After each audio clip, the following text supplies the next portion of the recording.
Russian President Vladimir Putin has said homosexuals will be welcome in Sochi for the Olympics but warned them against spreading gay propaganda. "We don't have a ban on non-traditional sexual relations," he said. "We have a ban on promoting homosexuality and pedophilia among minors." He was speaking in Sochi to volunteers due to help at next month's Games. Mr. Putin told BBC News Russia would ensure security for the Games without it impacting unduly on the event. "You can feel free in your relationships but leave children in peace." Vladimir Putin Russian president. Speaking to BBC One's Andrew Marr show nearly 3 weeks after the deadly suicide bombings in Volgograd, he said the international community should unite against terrorism. Denying that the Winter Olympics was aimed at increasing his personal prestige, it said it was a chance to boost Russian morale after the difficult years which followed the collapse of the USSR in 1991. Rainbow Games? One of the volunteers at Friday's meeting commented on Sochi's rainbow-colored uniforms and asked if they might be breaching the ban on gay propaganda. Mr. Putin replied that he had not designed the uniform. "We are not banning anything and we won't arrest anyone,"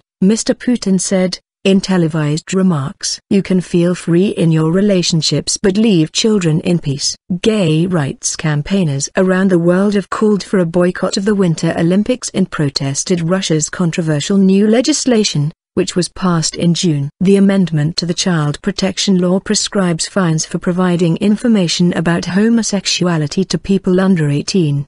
These range from 4,000 rubles, £78, $121, for an individual to 1 meter rubles for organizations. Critics say the amendment's loose wording, and its free interpretation by the authorities, effectively make any kind of public gay rights event in Russia impossible. Some national leaders have indicated they will not attend the Games, which run from 7 to 23 February. U.S. President Barack Obama pointedly announced he was sending an Olympic delegation that includes several openly gay sports figures, among them tennis legend Billie Jean King. Call to unite. Just before the New Year holiday, suicide bombers attacked Volgograd's central railway station and a trolleybus, killing 32 people in addition to themselves and wounding about 70. The bombings followed threats from Islamist militants in Russia's troubled North Caucasus to disrupt the Olympics with attacks. Militants attacked a restaurant in Makhachkala,